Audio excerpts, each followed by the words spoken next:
BSN Denver Sports.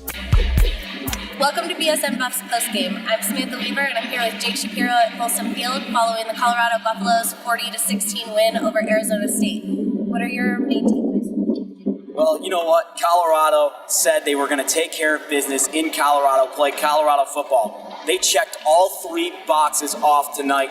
They obliterated the, 21st ranked in the coaches poll, Arizona State Sun Devils. It was such a good game from the Buffs all around, with the one negative being the special teams unit. But really, Colorado had not played like this against any Pac-12 South opponent under Mike McIntyre, and it was brilliant to watch the way they played football tonight. Yeah, Philip Lindsay had over 200 yards and 3 touchdowns. How do you feel about his performance? Phil. Yeah, I think what you can say about Phil Lindsay is what he did in the post-game press conference. He brings in his entire offensive line. He didn't want to take all the credit for himself, but you know what? Phil Lindsay won this game for Colorado with 200-plus yards on the ground, 3 touchdowns, 1 long carry of 75 yards that started the second half, and that changed the momentum because going into halftime, you thought maybe Arizona State could come back. It's only 13 points. Right away, Colorado hits Arizona State in the mouth, gives them no chance to come back in the game. Phil Lindsay did not want to take the credit for it, gave the credit to guys like Jeremy Irwin, Alex Kelly, all those offensive linemen, but credit all around to that offensive line and Phil Lindsay for exploiting a very bad-looking Arizona State defense. Sefo Lufau was back tonight too. How was his performance? Sefo looked terrific. He's the senior leader, and I said this in my column this week. Sefo needs to start for this team in order for the story to come full circle. Sefo said in the press conference tonight that it's kind of come full circle for him. He throws for over 200 yards.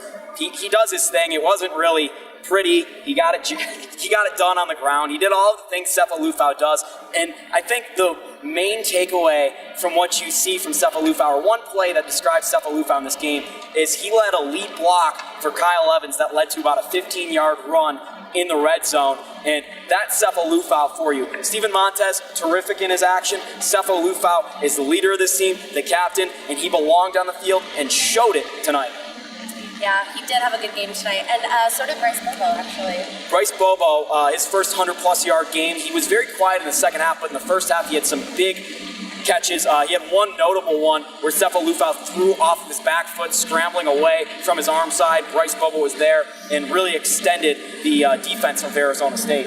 So the one issue Colorado had tonight was their special teams performance. They had some issues with kicking, some issues with kick returns. The punt returns were awful. Jay McIntyre really struggled in this game. He actually left with a concussion because of a muffed punt return. But he muffed 2, gave Arizona State great field position all night, and he missed another one as well, and it was a little bit due to the lights. This was the first night game at Folsom this year, but it was really horrendous. And then the kicking game, it's been different since Diego Gonzalez went down with Achilles, and Davis Price, Chris Grant both tried their hand at kicking tonight, and they've kind of switched off. But I think Mike McIntyre is at a point where he's regretting not having a special teams coordinator on staff. That's going to wrap up our post-game content for tonight. You can follow everything else at bsndenver.com. For Jake Shapiro, I'm Samantha Weaver.